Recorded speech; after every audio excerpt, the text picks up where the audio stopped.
This will be recorded so that if anybody missed it, then y'all will be able to go back and watch it. So let me get my screen set up. I'm about to share a lot of tools with you guys. Now, I know everybody is from different software, so I won't be really speaking specifically on software, more so like productivity tools and how to do that. Okay, here we go. Let me go back. Okay, hold on.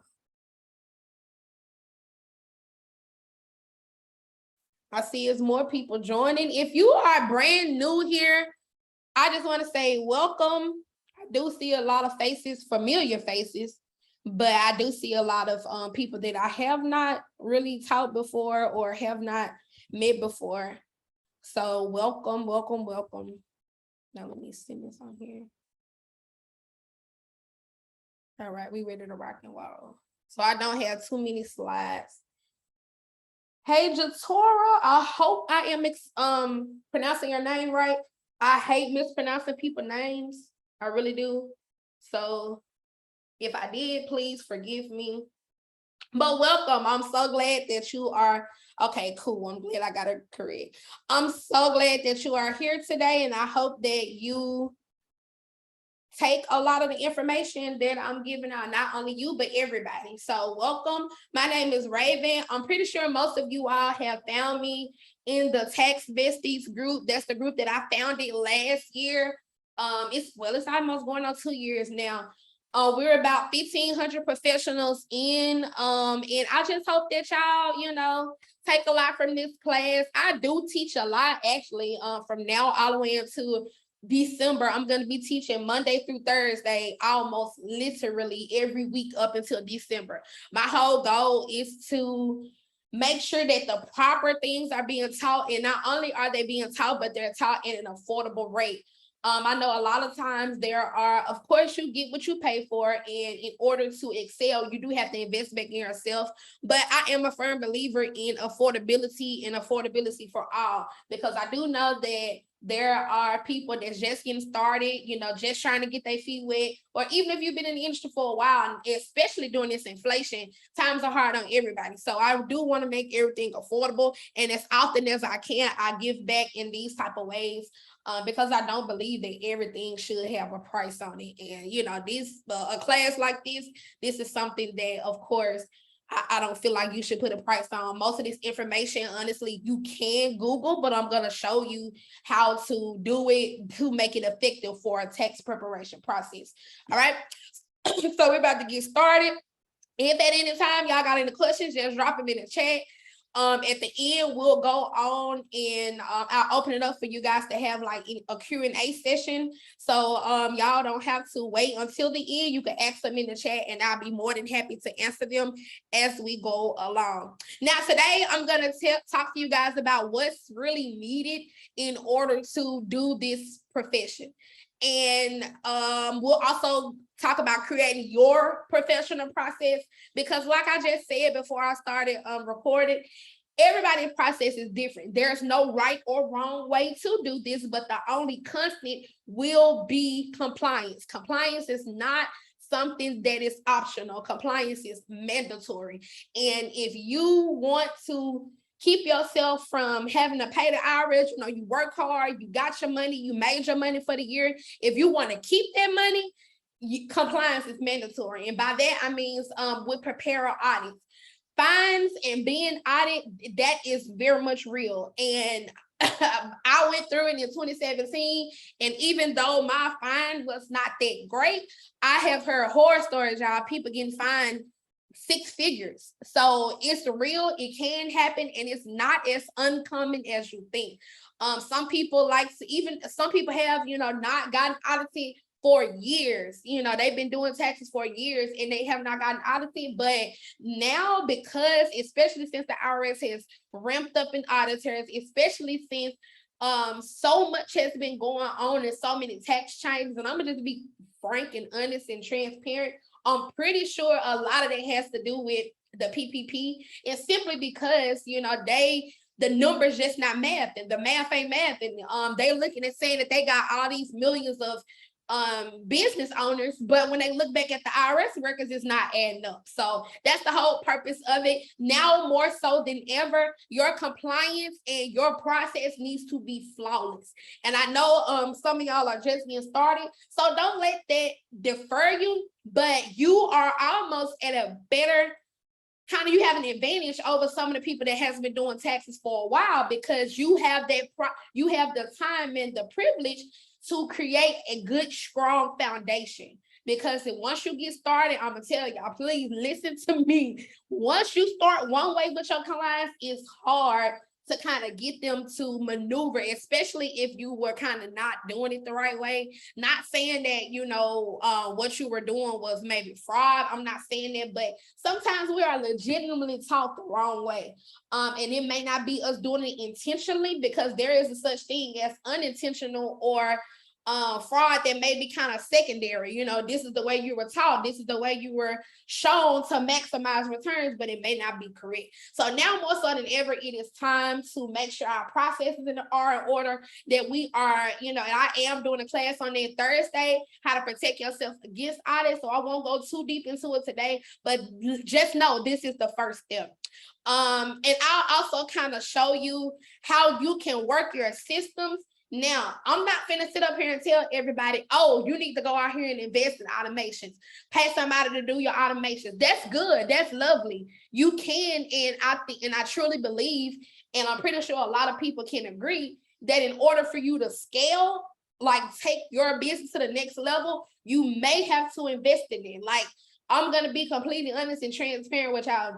Last year, I had a big jump in clients, and, you know, part of it was, you know, do the marketing and, you know, just word of mouth and the way that I marketed my business last year, but my systems were not in order. And I had a very hard time trying to keep up with all of it, you know, just simply because my processes weren't in order. So now I'm looking to, you know, using these automations and all of that. But I know people right now, they got way more clients, double clients than me. They filed 1,000 clients last year, and they're still, they didn't invest in the automations yet. So yes, it can be done without all these fancy systems, but these fancy systems can help you really take your business to the next level and save you a lot of that stress. You know, during tax season, we spending 16, 18 hours a day, some of us, you know, working. So since those systems can help you kind of cut down on all of that. So let's get started.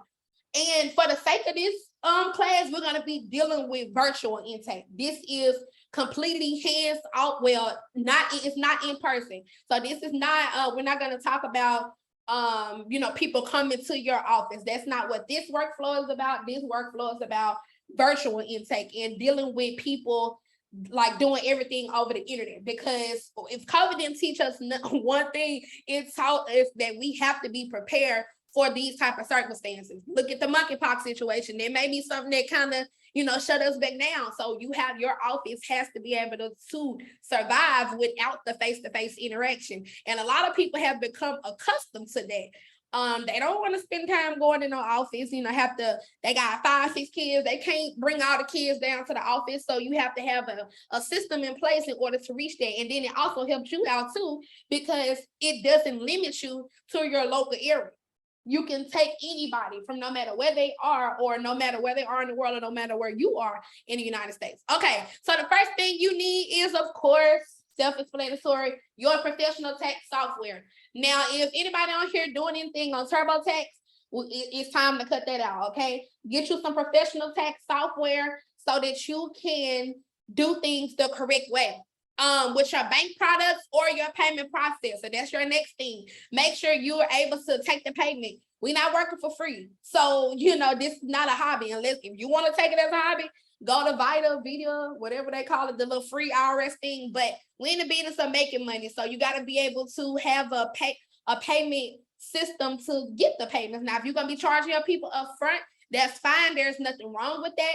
There are instances where you may have to. So even if you use bank products 100%, or, you know, most of the time, you might have a situation where it needs to be, they're not getting a refund. So how are you going to take your payment?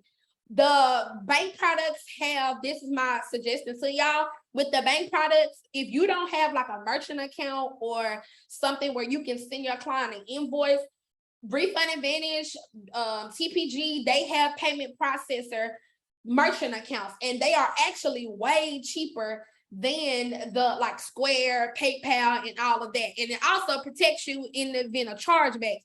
They have a like an internal system that'll help you in the event of chargebacks. Because let me tell y'all, this chargeback culture is real. People, get down on their luck and they go to looking and seeing, going through those, even though it's dead wrong, but they do it and it's messed up. But you have to protect yourself. Now, Square, PayPal, I'm gonna let y'all know right now, they are not service industry friendly. It's hard to say, okay, if a person did a chargeback on Square or on Stripe or especially on PayPal, if you don't have any proof that you delivered those services to them, like via a tracking number, your client 9 times out of 10 will ring their chargeback. So that's just like you working for free. So try that first. Partner with your bank product. If not, CPA Site Solutions, that's another one that's kind of geared towards tax professionals.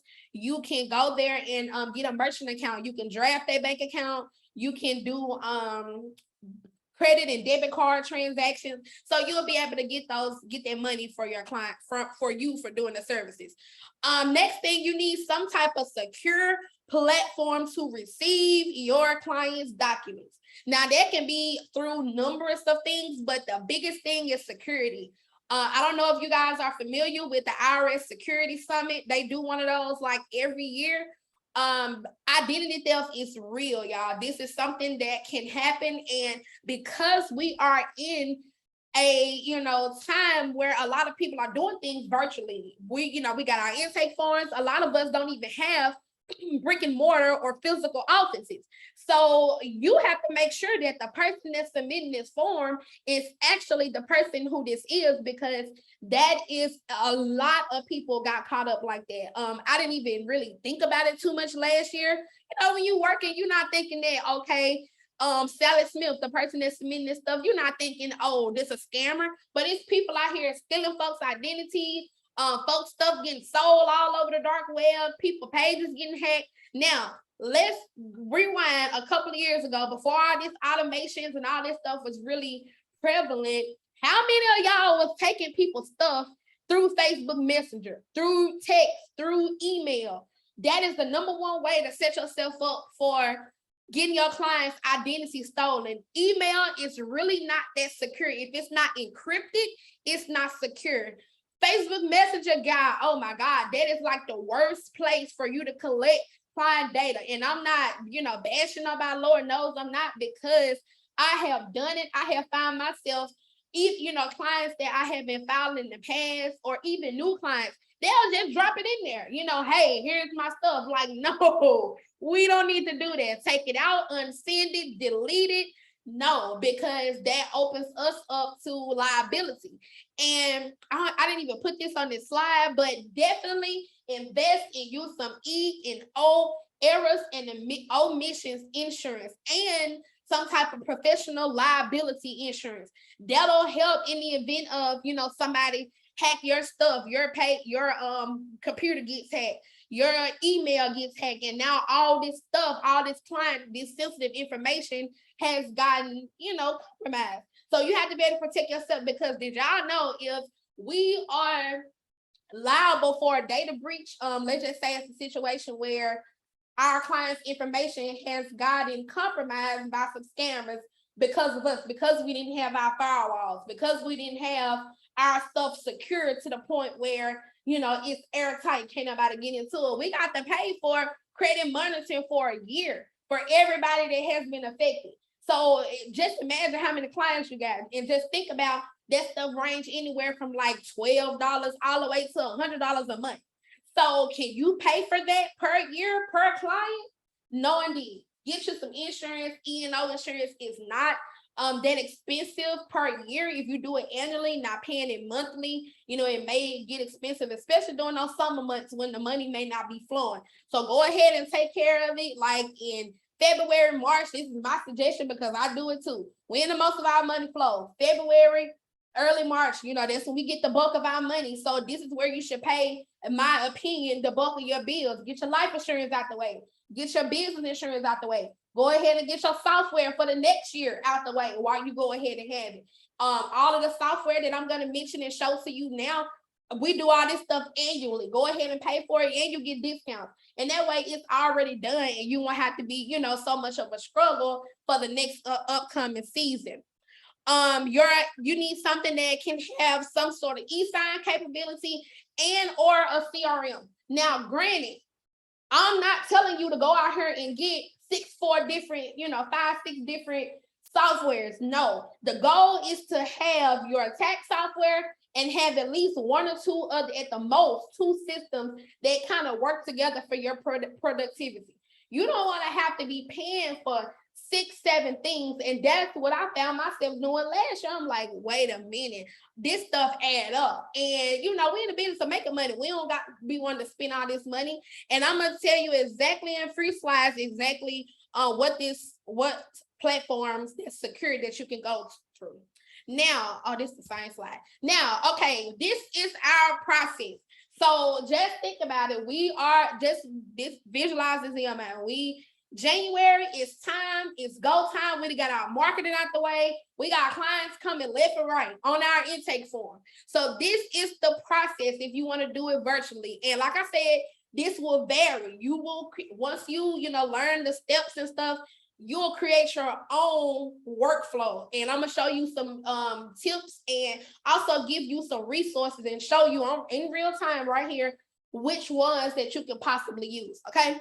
So the first thing is you want to have something to receive your documents and your questionnaire.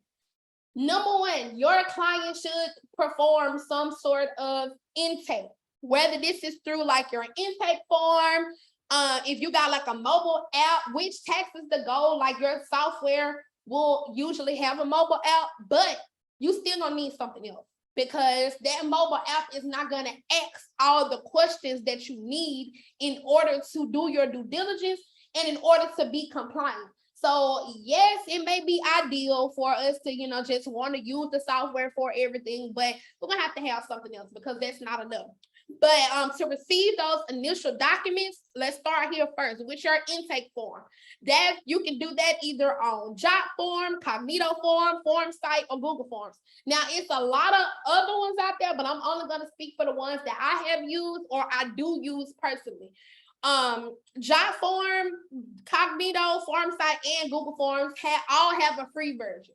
So if it's like, it depends on how many forms you have and how many submissions you have. So you just have to look at the pricing and look and see what works for you. And also, what system you can work with. Because just because Jotform might be something that I'm recommending you, don't mean that it's something that you like or that goes with your process. Me personally, I kind of toggle between the two. I use Jotform for certain reasons and I use Cognito forms for certain reasons, just because of the type of features that they both have. Now, with your CRM such as TaxDome, Taxaroo, Canopy, Onboardable, Tax Nitro, and UConnect 360, the sole purpose of a CRM is supposed to be to eliminate the need for all these extra programs. Okay, so if let's say you set appointments, you do like to, even though you're doing virtual intake, you still like to have that phone or Zoom consultation with your clients. So that CRM is supposed to kind of eliminate the need for you to have a e-sign program, have an intake form program, have a mobile appointment app such as like Acuity, Calendly, and all that stuff. That's supposed to be what the CRM is for. But on the flip side, CRMs can be, number 1, expensive, especially for the starter preparer, and it can also be confusing to people. It's a whole nother program that you have to learn.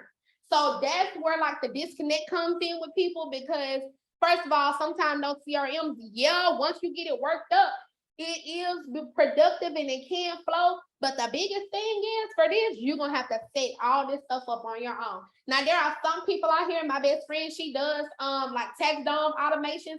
They will do that, but of course, this is where your fee, this is where you have to pay, and this is where you have to invest. So for the beginner preparer, you may not have it to go ahead and invest. So what's the next best thing? You have to do what you have to do in order until you get to be able to, invest in these certain programs. Now, excuse me, you can also use the e-sign programs such as like DocuSign, PDF fillers, Sign Now, or you can use a combination of them all. I suggest to you guys, find what works for you. Find which ones that will help you with what you need. And when you go on, like say, Jotform, Google Forms, Cognito, one of the best things I suggest is that you find one that has like the conditional formatting, because some of your clients, like, they might not have dependents. So you don't want to have to put them through a whole dependent screen if they don't have that. So with that conditional formatting, what it's going to do is, depending on how they answer the question, it'll toggle more questions. And I'll show you exactly how that works in just a second. So with your questionnaires, you want to have the initial intake form for everybody. Everybody that comes in, they're going to have to do that initial intake form just so you can get a feel of what they had during that tax year, what went on in that household during that tax year. You also should have some type of questionnaire for your head of household. Head of household is under due diligence. So that means that you could get dinged $500 if a person qualifies.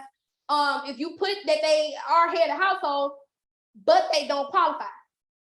You don't want to sit up here and have to pay $500 just because you put head of household on somebody's tax return and they don't qualify. That's just, no, we're not doing it. Now, one thing to remember, if the refund amount does not change, if you put single or head of household, me personally, if it don't change, you single, baby. Like, I don't got, like, what's the purpose of putting it on there in order to get fined? You know what I'm saying? So no, if it don't move. Now, if that refund amount does move a couple $100, then yeah, now we have to qualify. We have to make sure we're gonna send this head of household form to you to make sure that you qualify, because everybody that may that the refund, the head of household status may help for, still might not be head of household. So send it over to them, and basically with that form, that is, you got to get all of that Kool-Aid. Unfortunately, that's just how it is. Some of these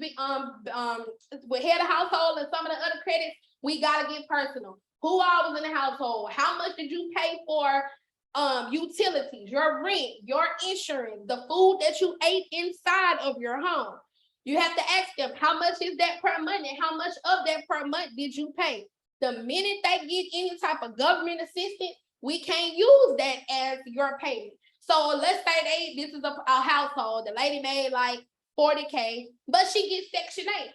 Now she can't use that rent if Section 8 pays for a majority of her rent, she can't say, oh, well, I pay, my rent is $1,800 a month and I pay, let's say Section 8 pays it all. You can't even use that in the determination if it's 50% of the income. So that's why it's so important to get that in their own words, because speaking from experience, from a person that sat there through an audit, they have to be able to prove that.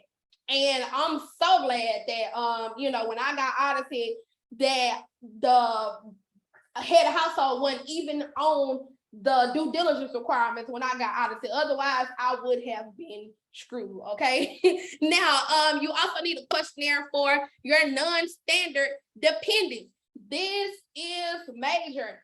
Nieces, nephews, all them people, y'all know that, y'all know, I ain't even gotta get into it. Y'all know exactly what I mean. That you got so many aunties and uncles, it's ridiculous. But you have to make sure, in this instance, if y'all ain't never heard of CYA, cover your bleep. I'm putting this on YouTube, so I don't want to be cursing on here.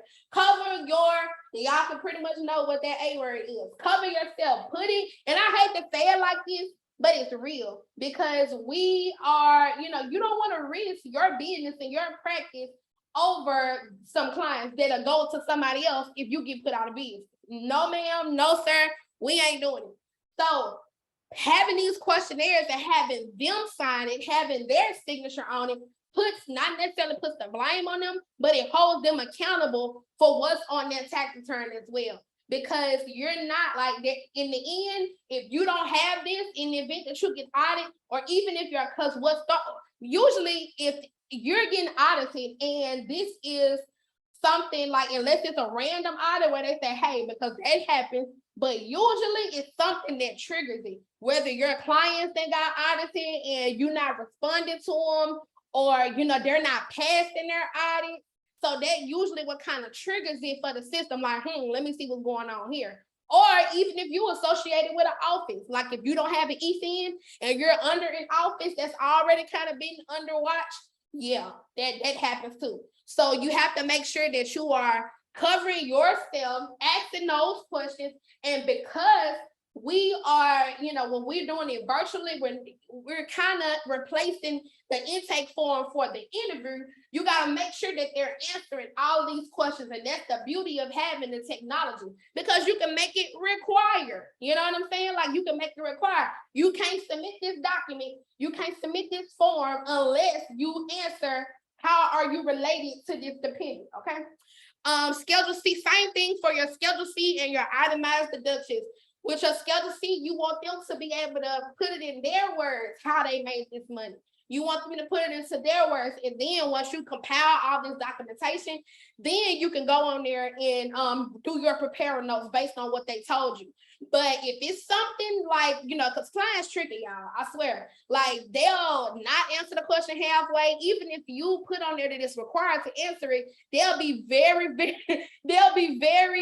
short.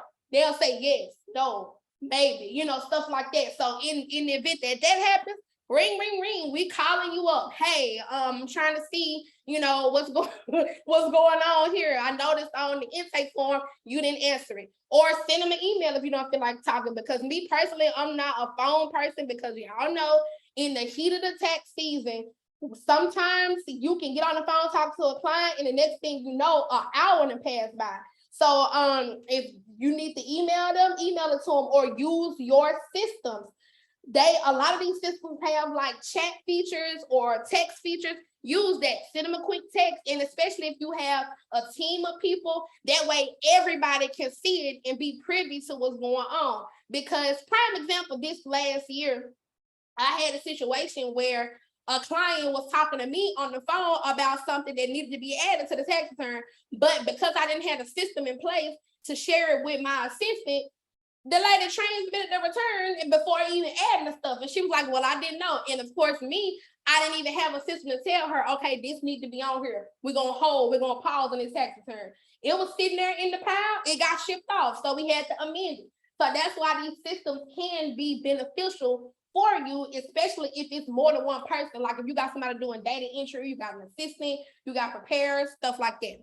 Now, your engagement letter. Now, honestly, this is before you start sending, working on that tax return at all, before you even put that social in to start the return, have an engagement letter. This is very crucial. And it may seem, trivial, but this will outline all of your practices, what your policy is. You might even have to put an NDA clause in there. Now, that's not saying, oh, I don't want nobody, I don't want my clients telling nobody that they went to me, but it'll prevent you, it'll protect you in the event of a situation. Y'all know how this stuff go. People use social media for negative things a whole lot, and that can be a detriment to your business. So you might have to put it in there, some type of clause in there about any event of some type of disgruntlement, or what, that ain't even a word, or some type of, I guess you'll say negative, not negative, but dispute, any event of a dispute, or y'all know, conflict or something, that this will stay between us or offline, something like that. You have to put that on there to protect yourself, because in these day and age, people they don't handle disputes the correct way. The first thing they do is run the social media, and that could be something, even if it's something that you did do, or if it's something that, you did make a mistake, but people sometimes don't even give you the opportunity to correct it, or the opportunity to work on it. They just go straight to social media. So protect yourself. That's all about CYA, because y'all know how I do. I've seen so many. Last year alone, it was so many posts on social media about, taxpayers. Just think back during that stimulus ordeal, when it was a situation where the folks was telling the taxpayer that we had the stimulus. It went to your taxpayer account. Stuff like that. This is what that protects you from. Now, this don't protect you from if if it's a situation where you or somebody else in your firm is doing wrong. You have to be held accountable for that. But your other office forms, if you're going to be having somebody that's paying up front, the payment policies need to be in there. Also, for your bank product clients, a policy in there in the event that their return is garnished for child support, past due taxes, whatever that is, that ain't your business. You did what you're supposed to do. We are in the business of preparing and transmitting tax returns. We are not in the business of preparing and pay. They're not paying for a refund. So if that refund gets snatched, that is not our responsibility. So make sure you put a clause in there that protects you so that they know, hey, I don't care if this refund gets snatched, you still owe me. And that's all it is. And if you don't have that paperwork on there, it's kind of hard for you to convey that to them. Now, after you got that intake and they signed all of their documents, you got the engagement, all that's ready to go. The next thing you would do is start your process. You're gonna review the intake form and the documents. Now, what this process is, it may seem tedious or whatever, but this is where you will do your due diligence. This is where your due diligence kicks in at right here. You want to match the intake form with the documents that has been received or documents that you don't even have. Prime example, if it's a situation where it's a client say that they had withdrew retirement, right? If that's in your intake form, you're asking them about that. But you don't have no 1099, 1099-R. You don't have that in there. So that's a question that you have to ask them and follow up on. Hey, I noticed that, you say you withdrew your retirement, but I don't see the document on there. Can I help you locate those documents? Or if they put on there, they had a certain type of income and you don't see it in there. And this also works both ways as well. Now, I know we want to, help our clients out and maximize, their returns, but that initial intake it can help you, and it can also, be a detriment to you if you're not doing things the correct way. Prime example, if you have a client saying, no, I don't own the business on the intake form, but on their tax return, we put a business on there. Like, I'm just going to be completely transparent and honest with you. Like, people do it. Yes, they do. But whatever you choose to do with your firm, that is your business, but cover yourself. But what I'm going to tell you to do, Circular 230. Straight from the IRS. If they say they don't have a business, no matter what, you don't need to be putting the business on their return, because who gonna be thrown under the bus in the event that they come back and say, hey, we honor you for this Schedule C. What is the first thing that client gonna say? I ain't own no business, and it's right there on the tax return, and it's right there on the intake form, so we can't really argue with it. And it all could be, you're not intentionally trying to fraud the government. You're not trying to do that. You're trying to help your client out. And there may be a situation where that's how you were taught. That's how I was taught. If a person come in here with high W-2 income, they not paying enough in taxes, we just throw a Schedule C on there, put a loss on it, boom, there's a refund. That's how I was taught. And I got audited. When I got audited, that is what I was ended up fined for right there. Like, seriously. So you don't want to go through that. You don't want to even put yourself in that type of situation. Match what's on that intake form, because one thing about it, and two things for sure, not everybody is supposed to walk away with a refund.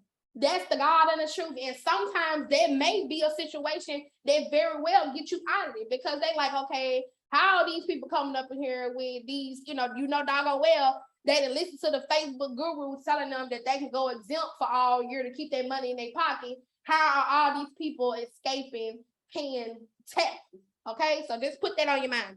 Now, if necessary, when you're looking through this stuff, ask further questions, ask for more documents, disengage. Yes, ma'am. That's how we was taught. And I had to learn the hard way. at $11,000. I was just, man, I was so upset. Oh my God. I wasn't even upset, to tell you the truth. I was scared. I'm talking about literally, and my grandma was too, because she was the one that helped, pay for my stuff, because I ain't have it back then, boy. I was doing every which way with that money, and I had a physical office too. So, child, that's a whole nother story for a whole nother time.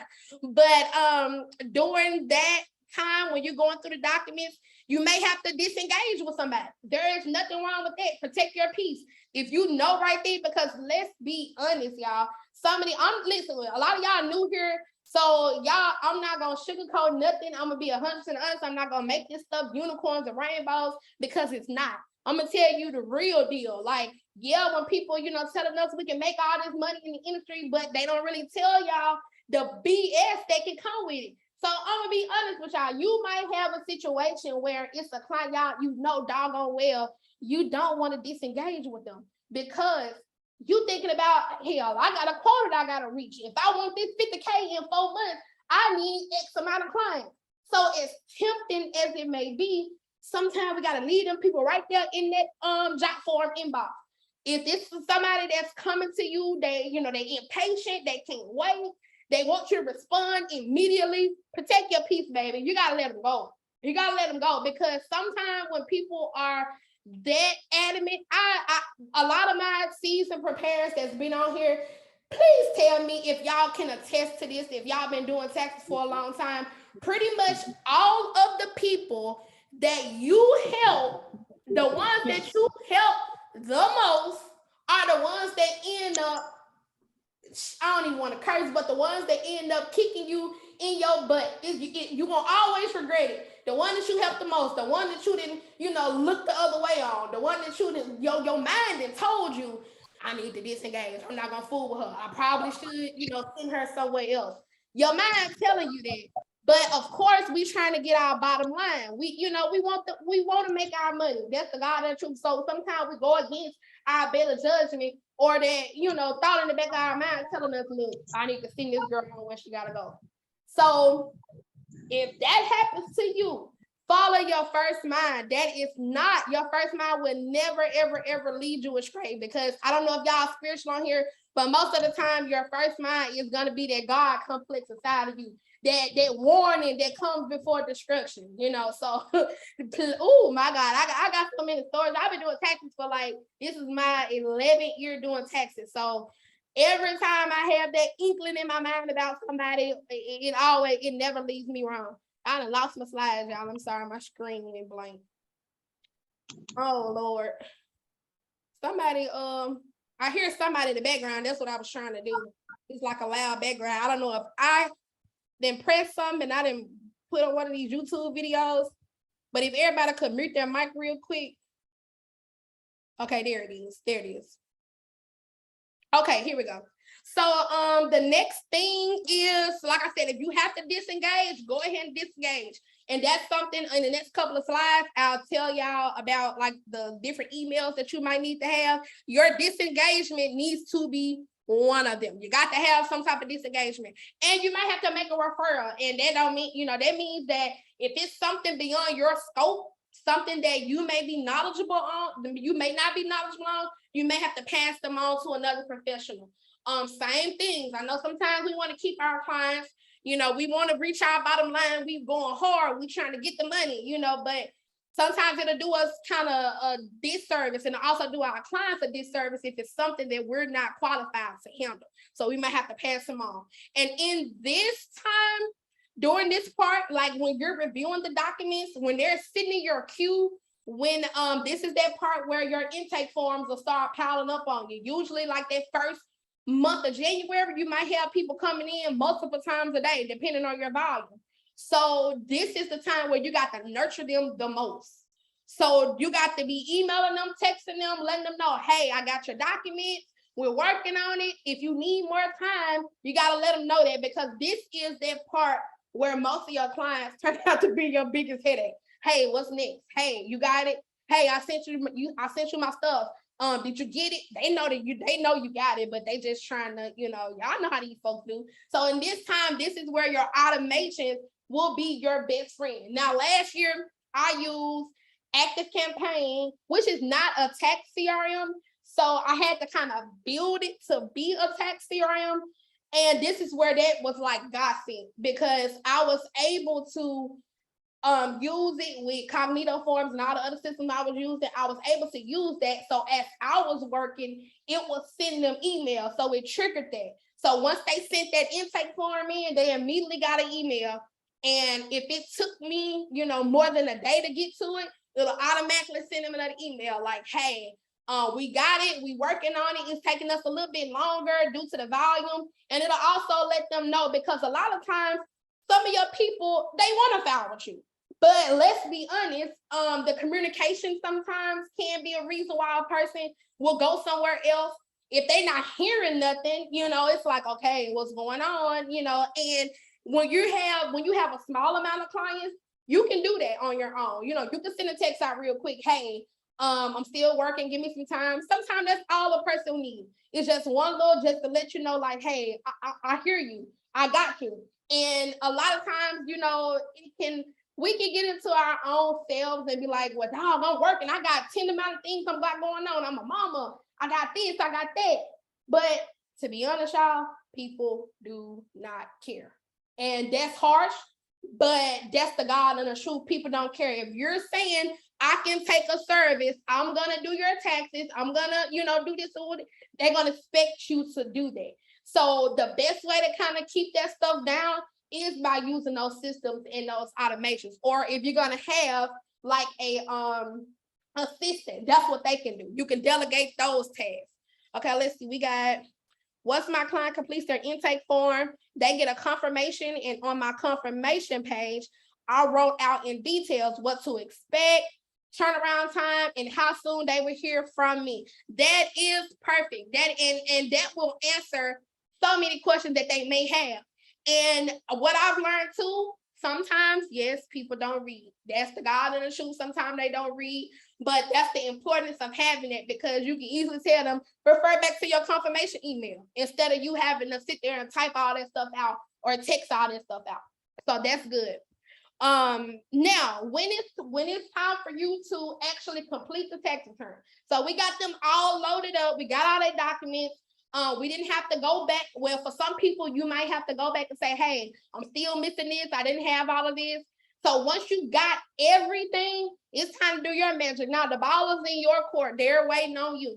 So at this point, you can either start your timer. Some people do get paid by the hour. So you can start your timer if you're getting ready to work on it. This is the time where you got to do your due diligence for real. This is where you'll do your notes. You're preparing notes. You have to transcribe those.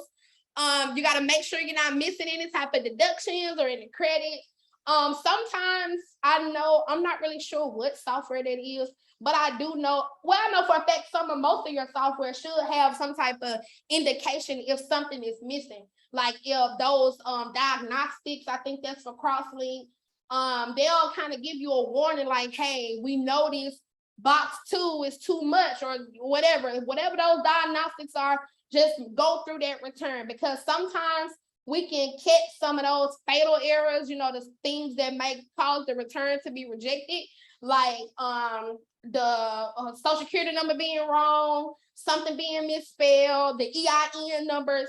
Go back and check that. This is something that I failed to do sometimes last year, and it had me with a lot of rejections that were unnecessary. And did y'all know that the IRS keeps up with those rejections? And if they get if you got a lot of rejections for stuff like that, they're gonna assume that something ain't right. Because there's no reason for you if you're doing, let's say you're doing 100 tax returns, there's no reason for you to have 30 rejections on there for the wrong social security number, because I don't know if they can see like the numbers that's wrong on there, but I do know that they can tell where that rejection came from and how many you have.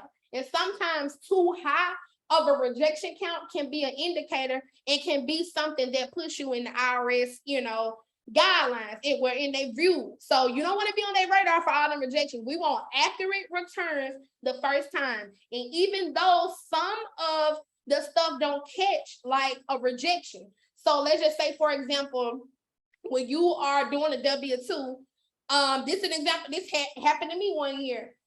The girl refund on her W-2, I made a mistake and said she withheld, instead of $116, it was like $1,000 on there. So that was, it made the refund go up, but it wasn't enough for me to just be like, oh, something wrong here. It wasn't that much. So we transmitted it, boom, it got held up. So of course, that's the error on my part. You know what I'm saying? That was something I had to be accountable for, because she was pissed, like, dog, and that could very well be something that the IRS would probably be like, well, what you trying to do here? You trying to get them some more money? Like, what's going on? So those little mistakes and those clerical errors can, yes, even though the return went through with no problem, it still got held up because it had to be adjusted. The wages didn't match. Yes, ma'am. Now during this time, you can also delegate tasks. Now, for the people that's going to be hiring like VAs and stuff, this is where on that part, like during this process, you can delegate tasks. You can have them do the data entry, and you just kind of review it to make sure it's good. Or, you go in there and do one part, they do one part, but this will all work for your flow. So for my assistant, last year I had like the data entry part. They did everything, putting in the dependents, putting in the addresses and all that type of stuff. And then I went on there and dealt with the income and the credits. So this is something like, you have to figure out your process with that. Now you can use your CRM, if you're going to be using one, to trigger your task and your automation. So this will help you with your productivity, whether it's just you or whether it's you and your people in your office. If you got preparers, you can delegate those tasks. So when you get to work the next morning, or whenever you go to work, whenever you're working on your clients, you can see, okay, this is what I need done. And then with those triggers, as you're working, it'll send your clients so they'll know. Like, for example, when you get done with the tax return and it's time for them to get ready to sign it, once you move it over to that stage, then it'll tell them, hey, look in your portal for like if you work with TaxSlayer, this is my process for last year. You know how we send the return to the portal in order for them to sign it in there?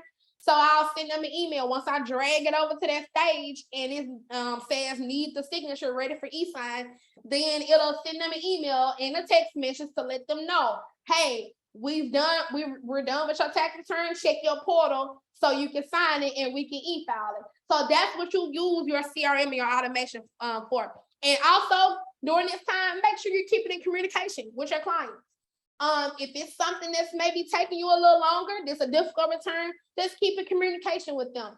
You want to kind of stay in front of this stuff. And I know that's easier said than done, especially when you're dealing with a lot of clients. Now, if you're in the building stage of your business, like if you're just getting started, and you don't really have a whole lot of clients, this is your foundation. This the concrete. This is where you will start building your home, your business, right? So when you're building it, if the foundation is good, then next year when it's time for you to put the sheetrock up, when it's time for you to put the walls up, it won't shake, it won't crack, it won't fall. So when you're doing a good job right now with your clients, you're keeping in communication, you're doing good, everything's fine, nobody have any complaints, that's the quickest way for you to grow your clientele. Word of mouth is always going to be one of the best ways. Look at me doing the marketing. Word of mouth is going to be one of your best ways for you to get new clients when you're just getting started. Because just think about it, y'all, just being honest, when you are, doing like Instagram, the Facebook, the social media, especially when you're just getting started building your page, it's going to take some people saying, yeah, I filed with her or I filed with him, in order to kind of help you get clients, to be honest, because, this is people's personal information. They're not just going to trust no random page on the internet. You're going to have to come with some people and some testimonials, real people and real testimonials. Because one thing about it, people peep this type of stuff. Y'all know what's been going on the internet these last couple of days. I'm not going to say no names or nothing, but y'all know if it's all, people you need to have real reviews and real people that can vouch for your business, especially in those beginning stages. Now, this next step is after you review the tax return, this is when you're done with it, right? So you're gonna review it, make sure it's good, make sure it's no errors, and you'll get ready to send that PDF to your client for review. Now, that review process it can be different for so many people. Whatever it is your process, and it can be different for client to client. If I got a client that is new, I like to do that review process either with them, or I like to do it like on a pre-recorded video, just so they can get that white glove. Because one thing about it, you want to create like a client experience. They're spending hundreds of dollars with you. You got to be able to, give value so that they can continue to come back and tell everybody else, and you want to be different. You want to show, because mind y'all, we still competing with TurboTax. So they got this white glove stuff where you can, talk with a tax preparer or talk with whatever they got going on over there. And you can provide those same things for your client. Give them that experience. It only takes like 5 minutes. You go through that 1040 with them, explain each page, explain, what's going on. I like to do that with my new clients. Some of my old clients, I may do that with, especially if they have big, significant changes.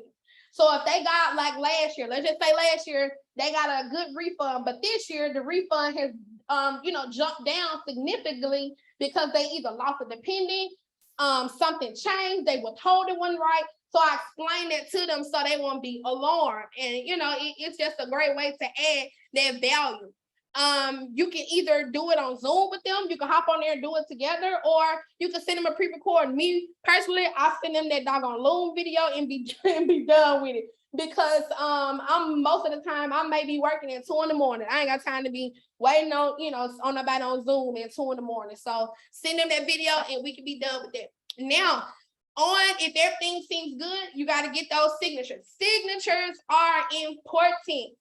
You have to. This is a part of due diligence, and this is just a part about being a paid preparer. So you want to make sure you have it on the bank product, that's 7216. Most of the time, if you're getting your signatures inside of the software, this is going to, like, as long as you send it, like I know for TaxSlayer, or all of it really, as long as you send it, through the software, it'll put their signature on all the pages that it needs to be. But if you're going to be collecting signatures outside of your software, prime example, this last tax season, the e-signature was down for TaxSlayer for like a week. So I had to use DocuSign. And, I'm so used to the software doing it for me, I didn't realize how many pages actually needed a signature. So when you go on there and, if you're doing this outside of your software, make sure, that it's on the 7216, on the regular 1040, the 8879 for sure, any bank documents, and your state return. So all of those pages needs to be filled. Now, let's go through with a couple of automation tips. Now, this is where we're about to, because I don't think I got another like 1 or 2 more slides. I'm about to show y'all these things in real time. So a couple of tips: utilize the system that you already have, and you can connect it with Zapier. Zapier, I don't really know how to pronounce it, but that is where you connect it. That's the tool it's the glue that stick everything together. So if you go on there, let's just say you use Google, you got your email through Google and you use JotForm. So what happened is, once they submit a document on JotForm, you can send them an email saying, hey, we got your information. And that's completely free. You didn't have to use the CRM for that. You didn't have to buy no fancy stuff for that. You just got it on there using Zapier. I think you can get like free zaps. All those connections independently are called zaps. So you can get like 5 of those for free. Or you can create your own automation workflow using the system that you have. Google has a free CRM that's attached on it, and I'll show you how to work that in just a second. Or of course, you can use a CRM. Yes, HelloSign, I used to use them. Let me tell y'all, the very first, this probably like the very first year I started doing taxes professionally, like in 2015, like when I first started using it without TurboTax in like 2015. I ain't had no money to go out there and be buying all the doggone software. So I got a free trial on DocuSign for 30 days. and I got a free trial on Hello Sign for 30 days. And that got me through the tax season. And I did that for like 2 years, 2 or 3 years, to be honest. So yeah, I was using that. Don't be afraid to use those free trials during tax season, because to be honest, we seasonal. So you may not have to subscribe to DocuSign. If you're not doing this year round, you know, might have to pay for DocuSign throughout the whole year. You can only pay for it for that month or those 2 months that you need it for. Now, when you're creating your workflows and your automations, like if you're going to be using software to do this, when to send emails, you want to send in after they send in their documents. After the documents are sent to you, they need to get an email letting them know, hey, we got it. In between your workflow, that means when they go from stage to stage, keep them abreast, keep them, updated, and let them know, hey, okay, this is what's going on. We got your documents. Now we're working on it. We're working on your tax return. We need a little bit more time. We're done with your tax return. We need you to sign it. After the return has been accepted, you can let them know that. Good news, your return has been accepted. Then it's time for to educate them, because y'all know our clients get amnesia every year. They forget how taxes work. So they don't know the difference between a return that's been accepted or a return that's been approved. So we have to remind them every year, because all our clients get amnesia. I don't know why, it's crazy. Everybody clients do. But so that's in that email. You let them know your return has been accepted. Most returns are funded within 21 days, yada, yada, yada. If you got these credits, you ain't getting it to after February 15th. If the return was rejected, now granted, whatever the rejection was for, I don't let my clients know if it's like an error, like, oh, I made a mistake with the EIN number, it's been rejected. Nah, I don't really do that. But if it's a fatal rejection, like if it's something going on, say a dependent already got claimed, then that's something that I let them know. And then, we schedule some time to talk, or usually that happens real quick, because as soon as they get their email or their text has been rejected, they inbox it. Then they come in on your post, hey, check your inbox. Then they emailing you, hey, I got your email. Can you let me know what's going on? So they gonna get in contact with you if that go on. So you don't even have to worry about that. You can send them an email after the PATH Act has been released. So that's on February 15th. You let them know, hey, today, your return will go back into regular processing. They don't necessarily mean that you'll get your refund today, but it'll go back into regular processing. And y'all know the process that takes. And then you'll also send them a refund when the refund has been approved.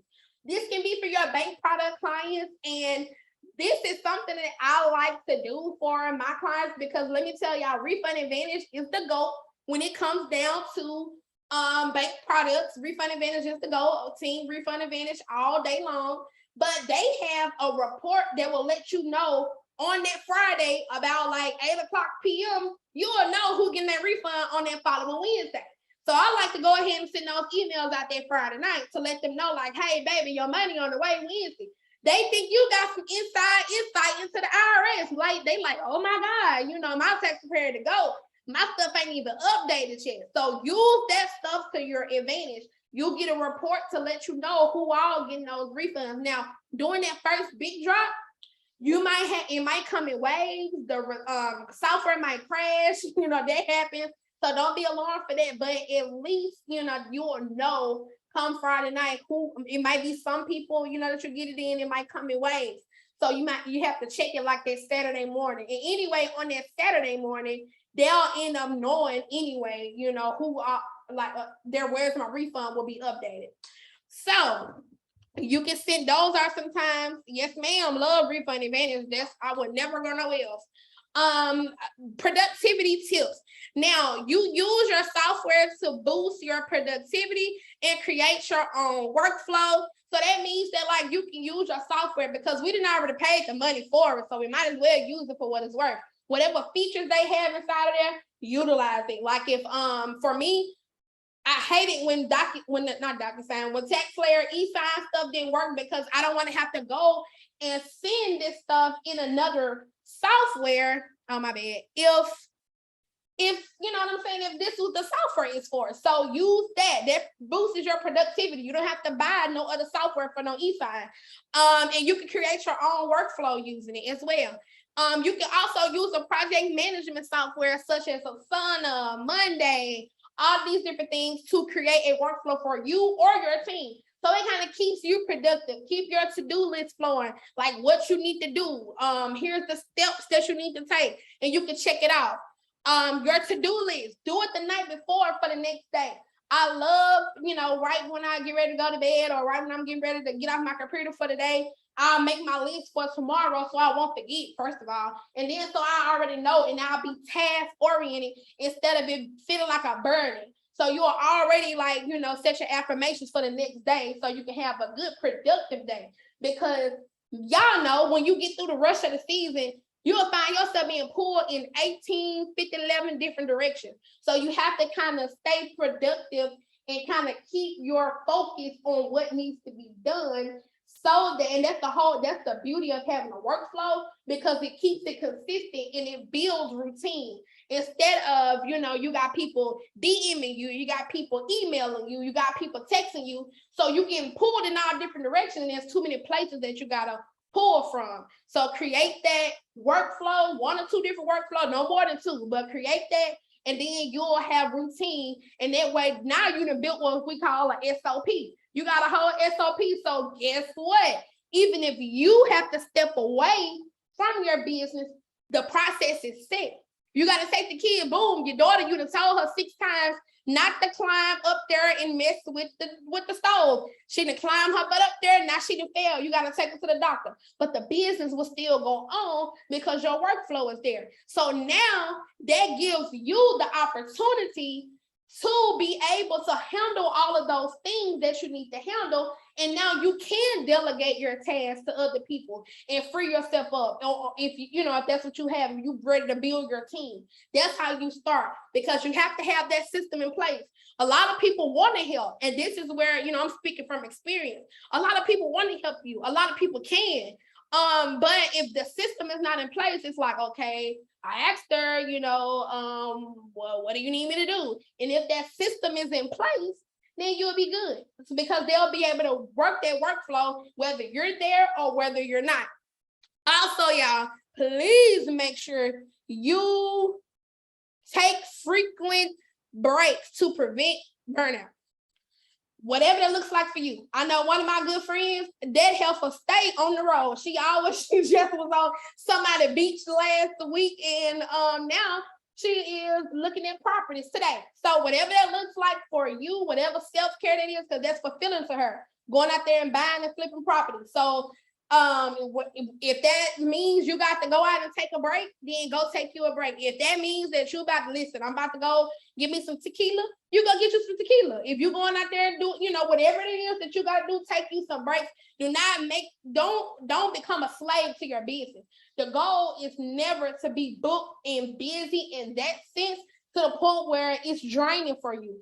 I experienced a bad burnout this year. I had been going for 2 years straight, no breaks, all year round, whether it was from my tax clients or, doing stuff like this, teaching taxes. I just had to, I couldn't even physically function. So I had to take 3 weeks off. I completely deactivated my page because the temptation was just there. Because I'm always, getting hit with people asking me questions and stuff like that. Not saying that it's wrong, because that's what I love to do. But it did not, if I didn't do that, then that means that I was not going to stay true to that break that I needed. So take you a break, whether that's once a week, whether that's, you got an hour a day, whether, you're going to say, I don't care what happened. At the end of the day, I'm going to get my bubble bath, whatever that looks like for you, you do that. And create you a good, conducive work environment. If you know that you really can't get a lot of work done at home, get you a co-working spot. That stuff is cheaper than, I think, a lot of people DoorDash bill. You eating out, that stuff, a co-working space is cheaper than that. So go, and it'll give you some good content. If you can go and rent a whole office, that's cool, but you don't have to. You can get those little hot spots. If you stay in like Dallas or a lot of the bigger areas or whatever, they have what you call these hot spots or co-working spaces, like Regis, whatever it's called. That's what I work with. Regis, WeWork, If you're in Atlanta, it's a beautiful one. It's geared toward, it's aesthetically pleasing. It's called The Bakery. It is beautiful. I don't know if y'all know Skittles, but she owns it. It's beautiful. So that's where you can go and get a lot of, your content. And you know what I'm saying? Like, it'll give you a peace of mind. So even if you're working from home, you're an introvert, you don't want to go out there, or you really can't go out there, make your workspace inside of your home. So that way, okay, when I'm working, I'm working. But after this is done, let me tell y'all, just last year, my home office, my quote unquote, my home office was in my closet. So once I closed that closet, that was it. Work stopped right there. And that way to give you a good balance so that you won't bring work to bed, or, now sometimes obviously you won't work in your bed, but if you want to kind of keep that balance while you're still at home, that's a great way to do so. Once you let your children know, because I got 5 kids, y'all. So I get it. I know how hard it is to work. But my kids know now, once I'm in this room, right? Once I'm in my office or in my room and I got the door closed and I tell y'all, hey, I'm about to hop on the class, don't come knocking on this door unless somebody dying. You know what I'm saying? So some on fire. And they know this. So that's how you have to create that balance if you're going to be working from home. And if it becomes a spot where it's not conducive to your work environment, then you may have to, go ahead and get an office space, or here, go to Starbucks and work. But be very careful that's another thing. Be very careful if you are going to be working on like tax returns and stuff on public Wi-Fi.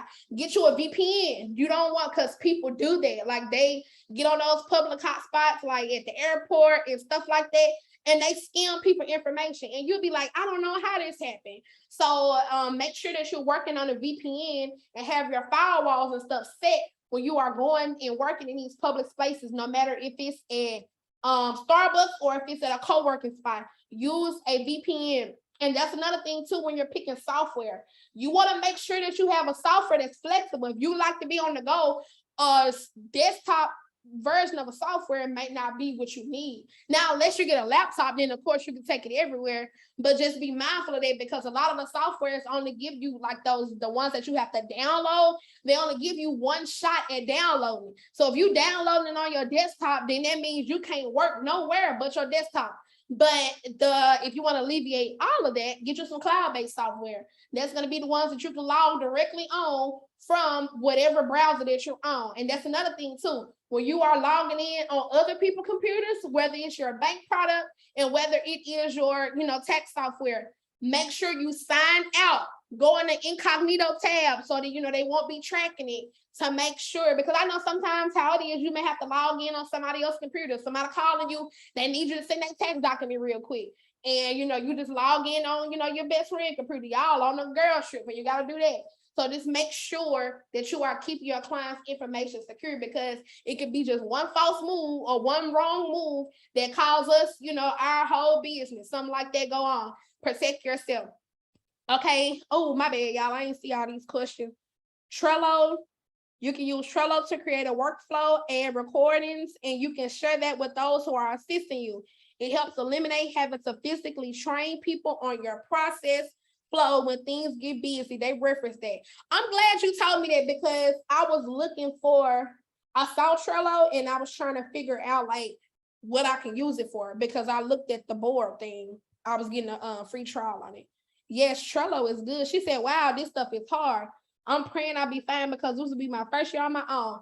Oh, wow. It's you know what? And that's another reason why I don't be liking to just share all my horror stories. But then again, I do, because I know that it'll help the next person.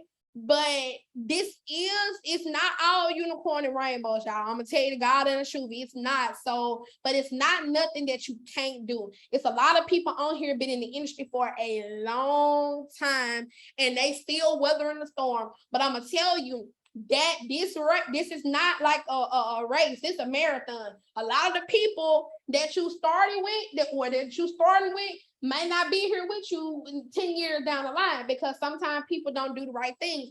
And it may seem like them be the ones that, getting all the clients and all of that, but that's why it's so important that you got to stay tunnel vision. You got to keep your eyes, what the teacher said when we was in first grade, keep your eyes on your own paper, because we be looking at other people and thinking like, dog, they got it all together, and next thing you know, that boom, they out the race.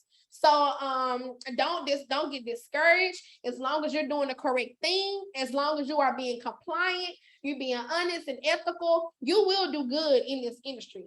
And I will also say too, be careful who you network with, because just like they say, the term your network is your net worth, that can be true to a good thing, and it can be true going towards a negative side, because sometimes people, especially in this industry, I will say it, I'm be honest, I'm not trying to offend nobody, but it is cutthroat. And people will sometimes network with you just to see your process and steal it from you. People are trying to network with you just to, if you, let's say, if you teach classes, they'll network with you just to, get your information. And next thing you know, here, your whole play, they running your whole play. So just be very mindful of who you, network with. But all in all, this is a great industry. You can make a whole lot of money in it. You can make good, meaningful connections. It's not all bad. But for the most part, I have met some great people. I have met some people who are dear friends of mine, like truly.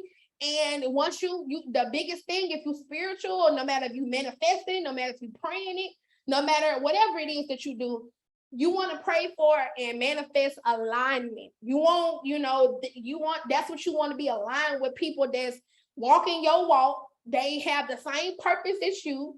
And that goes for people in the industry, and that goes for your clients as well. You don't want all the clients, everybody. You want those that are specifically for you. And if you're doing right, they're gonna come to you anyway. Whatever type of clients you want, they're gonna come to you, because that's what you're setting out there. Those are your intentions.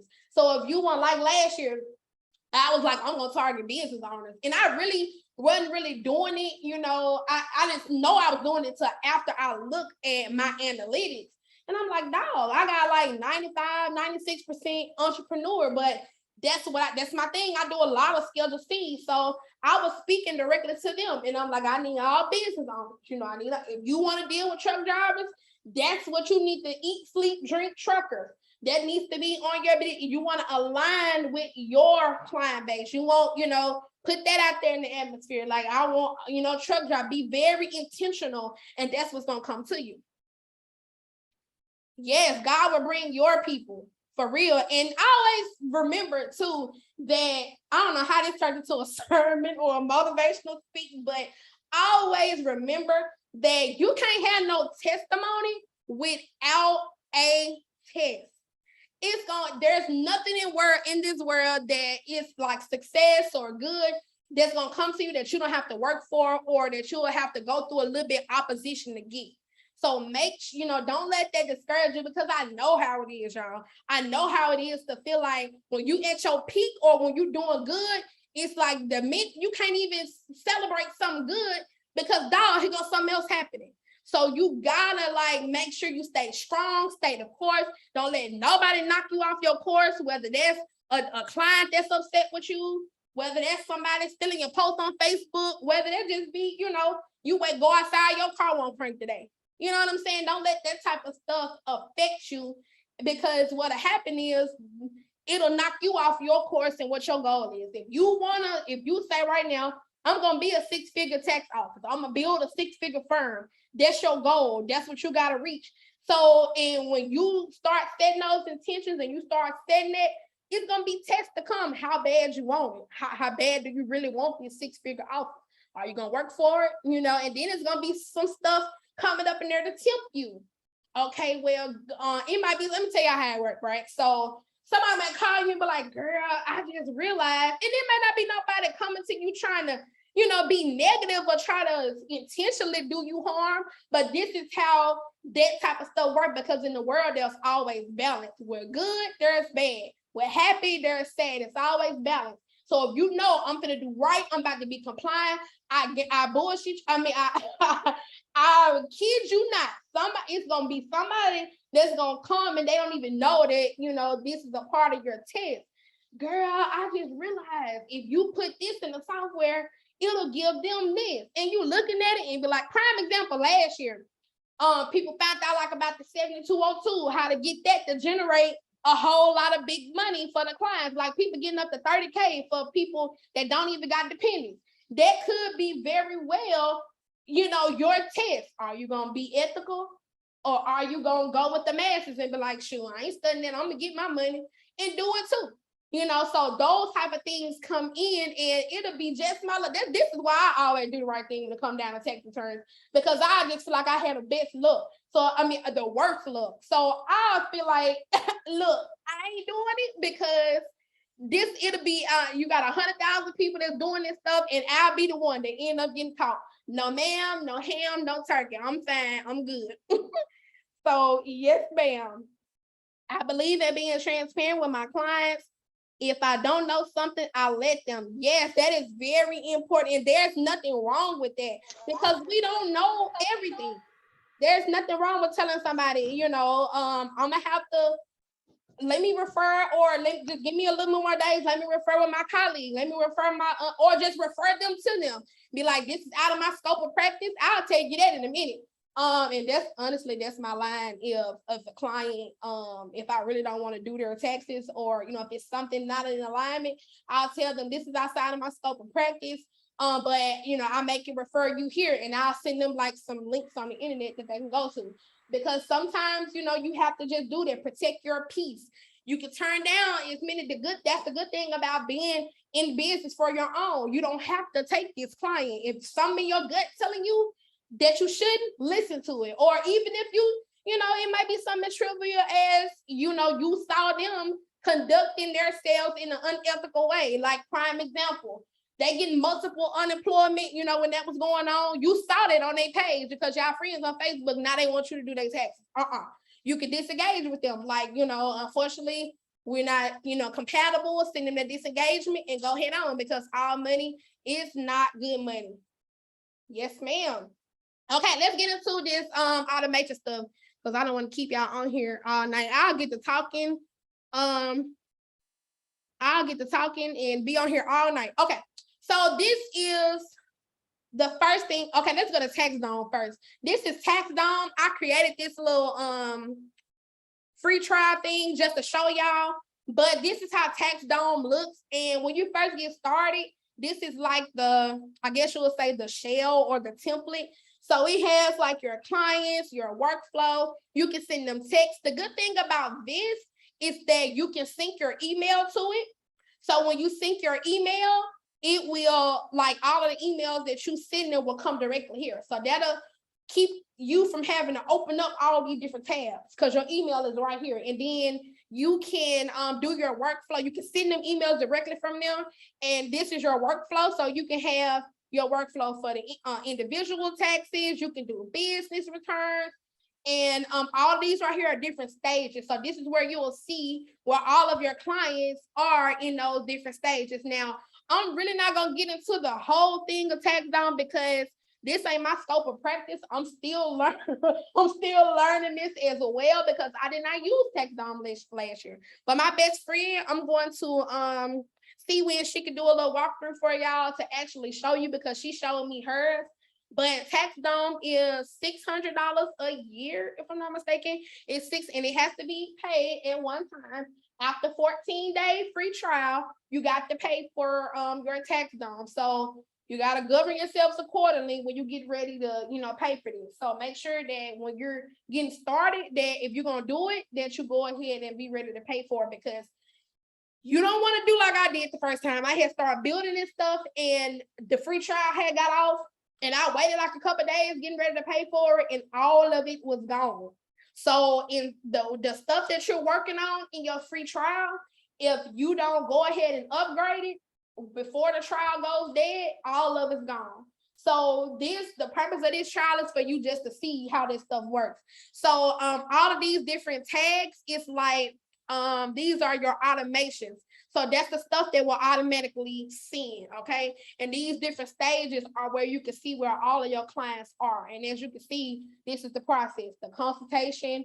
If they need an extension, this is where you'll be doing your work at in the prep. the review, all of that. So that's TaxDome. Now it has some great features. Like I said, you can brand this, you can have your own like domain, you can get notifications set up the way you want to. And a good thing about it is it's a mobile app. So the client can download, you can say, okay, download my app. You can download it, and then they'll be able to have that app. If you keep it every year, they'll be able to have it for, let's just say, for instance, that you've been with them, they have been your client for 3 years. So you can keep all 3 years of that tax return there, and then however many years you keep TaxDome, you can keep building on it, and they'll never have to create another login. So that's the downside to TaxSlayer. Y'all know that portal that be on TaxSlayer, they got to create it every year, and every year it goes away. So you know what I'm saying? So every year they got to go through this process, and that's one of the perks that I like about TaxDome. If I'm not mistaken, you can send out mass emails and stuff in here, and it does a lot, and it got a lot of templates in here too. So when you're building it, you don't have to really do so much on your own because the templates are in here. So that's TaxDome. It is a group on Facebook that is completely geared towards it. It's called Workflows for Tax Pros, and they got a lot of good features in here because they completely talk about TaxDome. So y'all make sure, I'm gonna put it in the chat so y'all can go in there and join it. Work.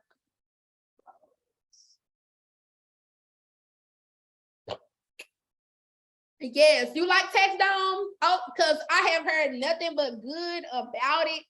And I'm still, I was like, okay, I'm gonna make the switch. But then I ran across this one. And that was my problem last year because I'm like, dog, every time I, feel like I got one, I found another one. And I'm like, okay, I'm stuck on this one. But this one, I kind of like it because this is the view. This is called Onboardable. And this is the view that we see.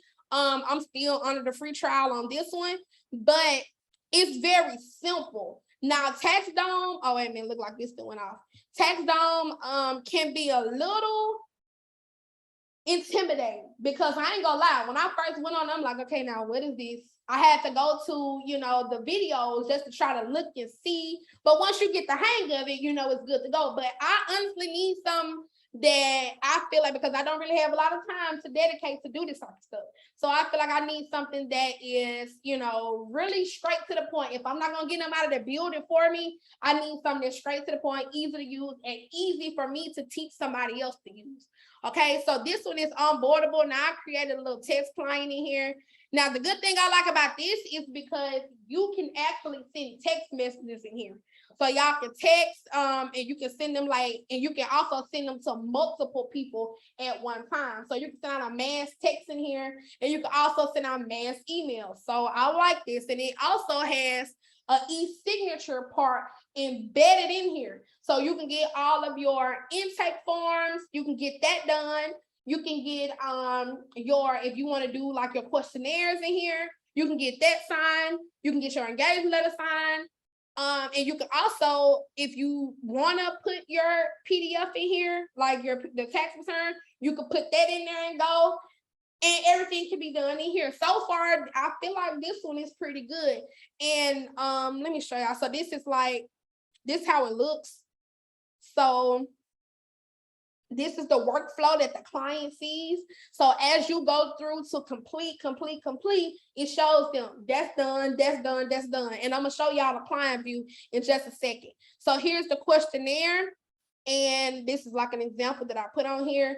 So you will see, and you can ask them follow-up questions. So this is where, here's an example. I really like this system. I don't know why I did that. That was at 2:15 in the morning, but you can send it, text back and forth. And this is where you ask them for that question. And they can get these emails in real time. Now, I don't know if it's an app on here or not. I'm not sure, but that's another thing that I was kind of, trying to see, because we want real push in time notifications or text messages, because, a lot of people don't check their emails. So this is onboardable. This is where I'm trying to see where I go to for the documents. Okay, it's right here at the bottom. This is where you can do the e-sign. So all of these documents, once you send it, if you upload it and send it, you can create a signature. So that's let me look at the pricing on here, because I don't really know the price on all of the sign up. But it's the good thing about this one, you can do it monthly. So that, you know, a lot of people may not be able to do the fee per year. Why is it not working? Okay, here it is. So it's $35 a month monthly, or you can do $350 a year. So it's the same thing, all the same features, but this will, you know, just depend on your plan, what you want to do. And $35 a month is not that bad, because, you know, you see all the features that you have. So that kind of eliminates the need for the job form, the Cognito form, all of that. And then you can merge your Stripe account with this. So you can take payments if you want to through here. And you can also merge your inbox in here. So that's good too. Now let me show you the client side. So that, okay.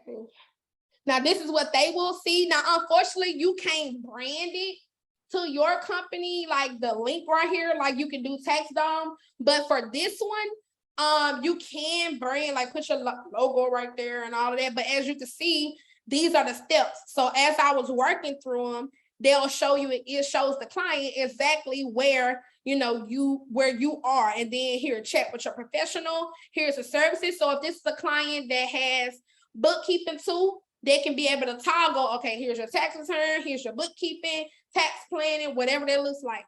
And all of the services will be there. Here's their checklist. I mean, their notifications. So this is where you know, as you're working through everything, that'll be there. And they can upload their documents, make a profile, put their picture on there, whatever that looks like. So I kind of like this. It's cute, it's simple, it's user-friendly. That's what I kind of like about it. Anybody can really go on here and create an account. Yeah, this is my first time. I saw this on somebody YouTube. I like using Tax Dome workflows. What do you know? Tax Nitro. Okay, Tax Nitro is not necessarily a CRM. It's more so for marketing. That's what I kind of found out about Tax Nitro. You can use it for, I guess, onboarding and stuff, but it's mostly for, you know, trying to get leads from tax line. So that's now I haven't used it before, but one of my close friends, she does, and she's actually trying to find another platform, because Tax Nitro is really more so for like I said, marketing, funnels, stuff like that. I like Onboardable. I think Onboard, yes, Onboardable, definitely just looking at it. You know, I haven't really just quote unquote used it or sent it to a client to test out, but I definitely kind of like that. But the tax is going to be one of the two between that one. Now, for the people that, you know, want to look a free option, here is the intake form for Cognito forms. Like I said, this is very simple. This is what I've been using for the last like 3 years, you know, Cognito. The reason why I like this one more so than job form. Now I use job form, don't get me wrong. I use both of them interchangeably, but I use job form more so for the forms that don't need that conditional formatting. And by that, what I mean is, okay, if on this return, well, not return, on this intake form, right here where it says dependents, this doesn't pop up unless they select, do you have dependents? And if they select yes, then that pops up. So this is easier. Now, job form do have that, but I hadn't learned how to master it yet. So that's the reason why I don't use it for conditional formatting. But I like the way that this form will move with my clients. So it gives them the basics, and then it expands as they answer the questions. Now, this takes time, but what I do is, like, every year, it took me like almost 6 hours to build this form out. But this form is actually, I hadn't updated it for this year yet, but when I do, I'll upload it like I did last year in the tax group. I'll send you the link. It's a template, and all you got to do is just go on there and you know, make it your own, put your own onboarding on there. And the good thing I like about this is, if you have a website, you can embed this on your website. So it'll, you know, it looks professional by you embedding it on your website. Now let me see. This is how I had mine. last year. If they click this, the file they return, this is my website. Well, this was my website for last year.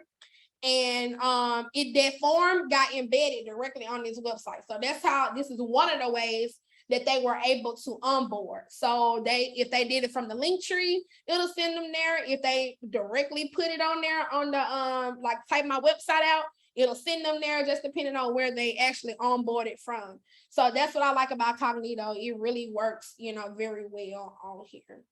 So in job form, like I said, it's simple. If you got a straight form on here, like for the like the head of household form, stuff like that, you build it very simple, just drag and drop. Put the fields that you need on there. You can mark them required by clicking this property button. And I want to say you go to, here it is, general, click it required. So that means that they have to select the button.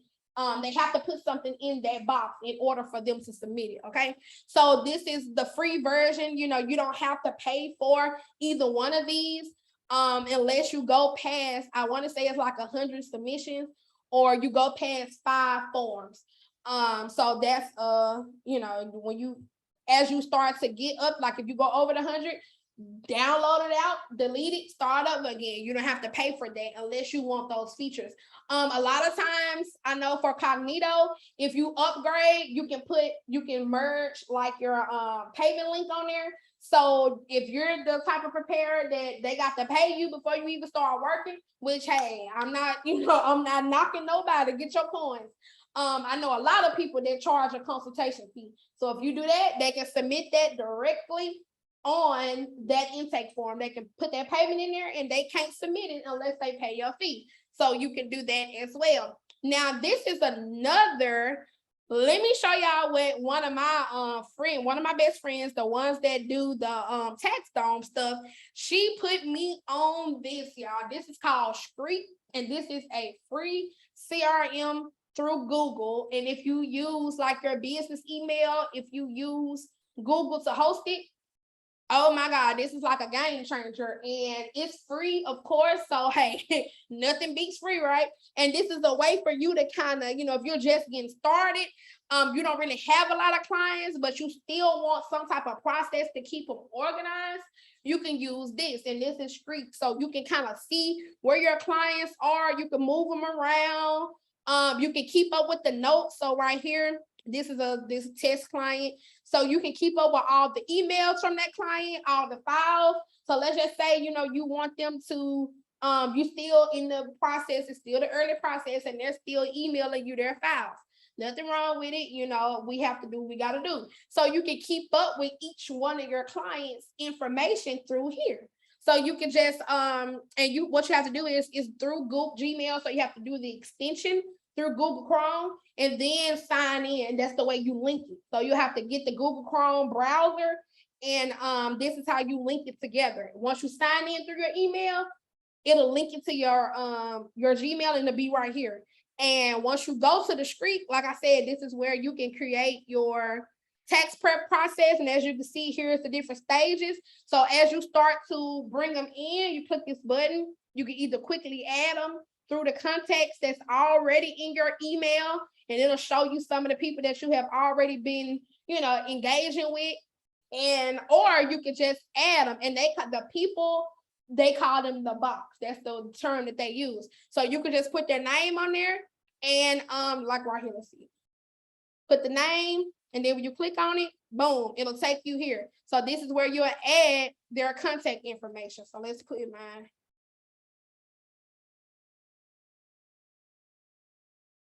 It'll keep this, you'll put that, the phone number, any documents that they have. If you want to do that, you can upload their files. So it's very simple. Now you can also keep up with any type of, let's just say you got a team, right? So you can put the notes right there, follow up with her in the morning. You can send that on there, and these will be all notes that's by your team. all of the notes, all of the tasks. You can create that. So it's kind of a way for you to keep up with all of your clients, what's going on, and it'll be organized. And it's right there through your Gmail, right there where this is what a lot of us use the most, you know, one of the tools that we use the most. Now, it's a lot of other features in here. You'll have to kind of go through that. But one of the things that I did see in here, where is it? And you can export this data and put it on a spreadsheet, and you can also send mass text messages. So once you, it's called the import, well, the export. Once you export it and click all of your members or your clients, then you send one email and it'll go to all of your clients. And also, as they move from stage to stage, it can trigger them to send an email. So if you move them from this stage, let's say you send them to e-signature, boom, it moved that client there. And if you set it up to trigger it, once you move them from the intake form to the e-signature, it'll automatically send them an email. So this is a free version of everything I just showed y'all. It's just not, honestly, geared towards taxes, and it's not as, productive. You'll still have to rely on a little other software, but hey, it's a free one, and it can keep you, up. It can keep you organized. Okay, is this one? How do I spell what? Is it Jotform or Cognito or Shriek? Is this one encrypted? A lot of my clients are real funny on where they upload their info. Now okay. Now you can actually pay extra to encrypt your Gmail.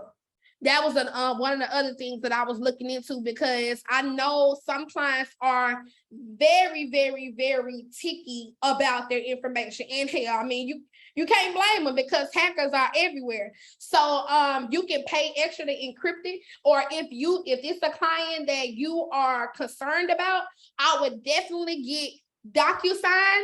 Or if you want to get a CRM, Taxaroo, because they both have those extensions where you can do the KBA thing, and that's actually what the IRS considers to be compliant. So you can, once you send a document for them to e-sign, or you send them that intake, like if you're doing it through DocuSign, and I can pull it up for you. Well, I don't have the version of DocuSign that allows you to do it, but you can put attachments on your DocuSign, and then at the end, like right before, okay, let's just say for instance, you send them an envelope on DocuSign, right? So when you send it to them to sign, as soon as they open it up, they got to answer questions that only they know. So it'll go with, it merges with the consumer agencies. And just say for instance, have you ever signed a form, or have you ever did something? I know a prime example, like a collection agency. If they send you something in your email and they say, is this the person that I'm trying to reach, and you click on it and they ask you question, which one of these vehicles have you been associated with? Which one of these, what color was your Ford Taurus in 2009?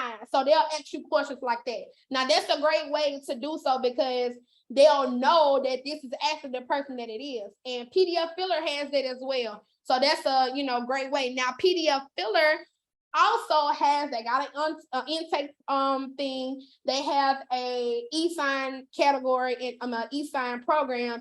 And for that one, it's HIPAA compliant. So it's encrypted, it's safe. But with that, it comes with, it's pricey. You have to pay for that. Like with Taxaroo, I think it's like $1.50 per each person that you're going to be doing the KBA on, and each time they have to do it. So if you got to send something else, then that's each time they got to pay for that. So that stuff gets it, kind of expensive. Yes, that's Streak, STREAK. But the good thing about it is, though, if you can budget that, or pass the fee on to them. If they want that double layer of security, like that, triple layer of security, then that may be something that they'll have to pay for. You don't have to just tell them, oh, I'm charging you $6 for, e-sign. You can just build that into your fee. And I think that's all of so I'm gonna open it up for any questions that you guys may have. I hope this was insightful for you. Let me push this off of here. So anybody have any questions?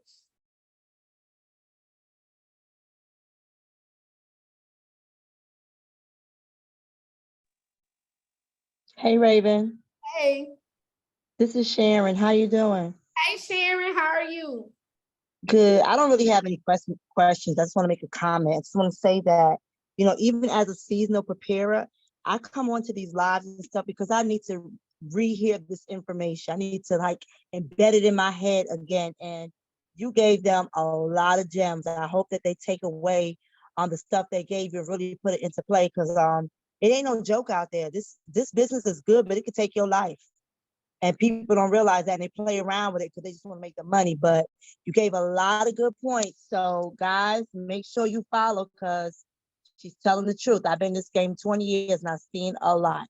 I've had a visit from the IRS. It's not pretty. It's not pretty. So I just want to tell you thank you. Thank you for putting the good word out there because so many preparers are doing things wrong and so many people are teaching people wrong that they are corrupting the business. And I have a lot of respect for the tax business because it took care of my family for over 15 years. So just want to tell you thank you, girl. Yes, ma'am. I appreciate that. And that really it really makes me feel good because to hear that for somebody that's been in the industry like way longer than me, it lets me know that I'm doing the correct thing.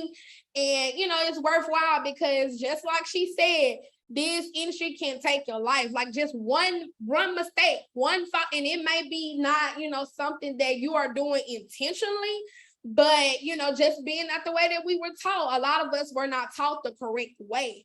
So but they don't want to hear that because they're gonna figure, okay, well, we got all these free tools or all these, we let y'all know where you can get your training from. We let you know, okay, here's all the publications on the internet for you to see. So they don't want to see, oh, well, this is how I was taught. Even though it's so sad because, when people bring us into this industry, we're not just automatically assuming, okay, well, they teaching us wrong or I'm second guessing this information. No, because that who goes in there with a mindset like that? We going in the mindset of we coming in here to make money.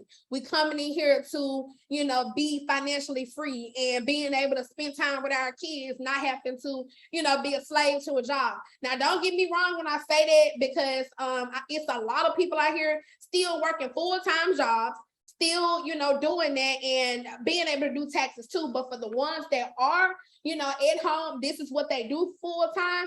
We have a duty to protect this industry because in a minute, this could all go away. If they feel like, look, they getting too much money, shoving out too much money for fraudulent tax returns. In a minute, they can tell us, look, if you're not an EA, you can't do tax.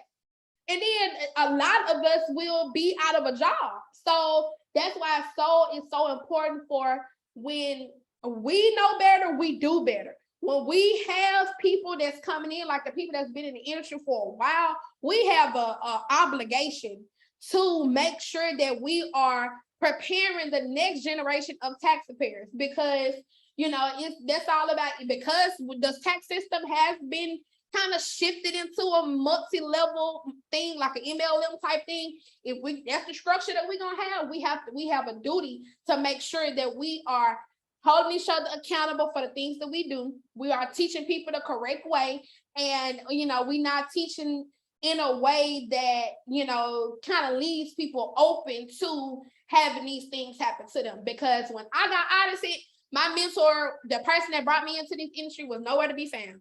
I was like, oh my God, I thought you told me, this, that, and that. I'm not bashing, I'm not, being negative, but that's the truth. You know what I'm saying? And that's why when I said the minute I started teaching and the minute I started, bringing people under me, I wouldn't be able to sleep at night knowing that, my methods is what, got somebody out of it, or what they got honesty that they couldn't uphold it. Now, if I tell you and then, you choose to do something different, then that's it. But I'm gonna, make sure that I'm doing what I'm supposed to do to tell everybody else. Absolutely. You definitely on the right path. But like I said, they take your advice and make sure they do the right thing the first time. I'm all about quality over quantity. I've had the same preparers work for me over 15 years. And I don't really hire like that because I'm scared of people out here. Like, people have wrong intentions, like, even at the tax conference we went to, just kind of mingling and talking with people. And I met a young lady. She was like, yeah, I charge $1,000 and I've been doing this for a year. And my question to her was, for what? Yeah. She's like, a 1040. Why? Like, what credentials that do you have to charge $1,000? Like, what are you doing? Are you adding something? Are you giving them a kid at this point? Because $1,000, like I tell people, I don't live around dummies. I live in Douglasville, Georgia, and I live around a bunch of smart individuals. I cannot charge nobody $1,000 for no 1040. I could charge that if I'm doing an S corp return, if I'm doing a business return, but a 1040, no, that ain't even right. Like, you wrong as hell. I had to kind of just walk away from her and let her finish saying what she's saying. Because see, what happened was, last year was a great year. Last year was a different year. We're going back to normal. You can't charge nobody $1,000 for a regular return, because guess what's going to happen? They're going to go right back to where they were before. So all these new preparers who came in and they made their 6 figures, I hope they saved their money and they flipped it, because it ain't going to happen like that again. Not for them.